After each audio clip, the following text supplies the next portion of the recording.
সকলো উৎকণ্ঠাৰ অন্ত পেলাই আদালতত এছআইটিয়ে দাখিল কৰিলে চাৰ্জশ্বীট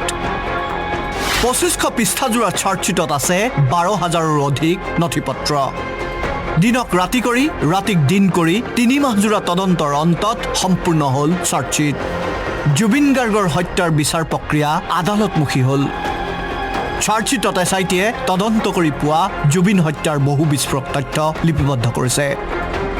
ইতিমধ্যে হত্যাকাৰী হিচাপে অভিযুক্ত কৰা হৈছে সিদ্ধাৰ্থ শ্যামকানু অমৃতপ্ৰভা শেখৰ জ্যোতিক কেনেকৈ জুবিন গাৰ্গক হত্যা কৰা হৈছিল সকলো আছে চাৰ্জশ্বীটত ২৫০০ পৃষ্ঠাজোৰা চাৰ্জশ্বীটখন আপুনিও পঢ়িব পাৰিব কেনেকৈ পাব চাৰ্জশ্বীটখন প্ৰতিজন ভাৰতীয় নাগৰিকে চাৰ্জশ্বীটৰ প্ৰতিলিপিৰ বাবে আবেদন কৰিব পাৰিব পাৰাততো কোনো বাধা থাকিব নোৱাৰে খালি বিধান আছে যি বিধানৰ জৰিয়তে এই চাৰ্জশ্বীটৰ কপি ব্যক্তিয়ে বিচাৰিলে তেওঁক দিব পৰা যায় নে নাযায় তাৰ প্ৰতিলিপি এই বিধানত লিপিবদ্ধ আকাৰত আছে Guwahati high court criminal rules and order তাত লিপিবদ্ধ আকাৰত আছে যে এজন ব্যক্তি তেওঁ যদি এই গোচৰটোৰ লগত কোনো সম্পৰ্কই নাই তেনেহ'লে তেওঁক কপি দিয়াৰ পৰা যি জুডিচিয়েল অফিচাৰৰ এখতিয়াৰৰ ভিতৰত এই কপি দিয়াৰ দায়িত্বটো আছে বা তেওঁ তাৰ তত্ত্বাৱধান কৰে সাধাৰণতে এনে ব্যক্তিক কপি দিয়াৰ পৰা বাৰণ কৰা হয় কিন্তু এনে ব্যক্তিও কপি পাব পাৰে যদিহে তেওঁ গুড কজ বুলি Guwahati high court criminal rules and অৰ্ডাৰ্ছত লিপিবদ্ধ আকাৰত আছে এজন ষ্ট্ৰেঞ্জাৰে যদি কপি বিচাৰে যদি তেওঁ গুড কজ দিব পাৰে তেওঁক with judicial application of mind এই কৰ্তৃত্বশীল বিষয়া জুডিচিয়েল অফিচাৰজনে যাৰ তত্ত্বাৱধানত কপি দিয়া নিদিয়াৰ বিষয়বস্তুটো তেওঁৰ ওপৰত নিৰ্ভৰশীল হয় যিজন ব্যক্তিৰ ওপৰত তেখেতে কপি দিবলৈ বাধ্য হ'ব যদিহে গুড কজ তেনে ব্যক্তিয়ে ষ্ট্ৰেঞ্জাৰ টু দ্য প্ৰচিকিউশ্যন এই বিশেষ গোচৰটোৰ লগত যদি কোনো মানে যোগসূত্ৰ নাই তেনে ব্যক্তিয়ে বিচাৰিলেও যদি গুড কজ দিব পাৰে পোৱাৰ সম্ভাৱনা আছে ইমানে ইতিমধ্যে প্ৰায় ৩০০ ব্যক্তিয়ে চাৰ্জশ্বীটখন ল'বলৈ আবেদন কৰিছে সকলোৱে জানিব বিচাৰিছে জুবিনক হত্যা কৰাৰ প্ৰকৃত কাহিনী চাৰ্জশ্বীট বস্তুটো এইটো ৰাইজে আবেদন কৰিব পাৰিব আৰু যিহেতু এইটো এটা গোচৰ ৰাইজৰ লগত জড়িত এটা গোচৰ মই ভাবোঁ যে মহামান্য আদালতে আবেদনকাৰীক এই গোটেই বিষয়টো চাৰ্জশ্বীট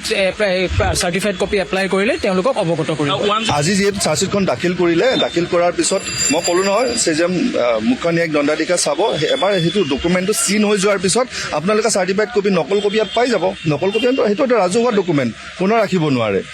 গতিকে সেইটো আপোনালোকে পাই যাব তেতিয়া গম পাব কি লিখা আছে কি লিখা নাছে চাওক তাতে চাৰ্জশ্বীটত যিখিনি কথা লিখা আছে গোটেইখিনি সত্য বুলি আপুনি নাভাবিব চাৰ্জশ্বীটৰ সকলো কথা সত্য নহ'বও পাৰে আদালতত চলিব বিচাৰ প্ৰক্ৰিয়া সিদ্ধাৰ্থ শ্যামকানু অমৃতপ্ৰভা শেখৰ জ্যোতিৰ বিৰুদ্ধে অধিক সৰব এতিয়া অধিবক্তাসকল জুবিন গাৰ্গৰ হত্যাকাৰী হিচাপে অভিযুক্ত হোৱা সিদ্ধাৰ্থ শ্যামকানু অমৃতপ্ৰভা শেখৰ জ্যোতিৰ হতৰ হৈ কোনেও নকৰে ওকালতি সদৌ অসম উকিল সন্থা আৰু গুৱাহাটী উকিল সন্থাই লৈছে কঠোৰ সিদ্ধান্ত আমাৰ যিটো এটা সিদ্ধান্ত আছে যে আমি তেওঁলোকৰ গোচৰবোৰ নলওঁ সেইটো আমাৰ তাৰ গোটেই উকিল সমাজক সদৌ অসম উকিল সন্থা গুৱাহাটী উকিল সন্থা আমি এটা আহ্বান জনাইছিলোঁ আমি এইবিলাক কেছ আপোনালোকে নৈতিকতাৰ ক্ষেত্ৰত আপোনালোকে নল'ব বুলি এটা আহ্বান আছিলে সেই আহ্বানটোৰ ভিত্তিত আমাৰ এডভোকেটসকলে লোৱা নাই মই বাৰে বাৰে কৈছোঁ যে এই আহ্বানটো নাথাকিলেও অসমৰ এডভোকেটে সেই ধুৰন্ধৰ কেইটাৰ কাৰণে কেতিয়াও এইকেইটা কেছ ল'ব নাহে কেইটামান পইচাৰ কাৰণে জুবিনদাৰ লগত কোনেও কম্প্ৰমাইজ নকৰে সেইটো আই এম ডেম চিয়'ৰ অসম উকিল সন্থাৰ এটা আহ্বান আছিলে যে যিহেতু জুবিন গাৰ্গ অসমৰ ৰাইজৰ হিয়াৰ আমঠু আৰু যেতিয়া এই ঘটনাটো সংঘটিত হৈছিল তেতিয়া সদৌ অসম উকিল সন্থাই এটা আহ্বান দিছিলে যে এজন অধিবক্তাই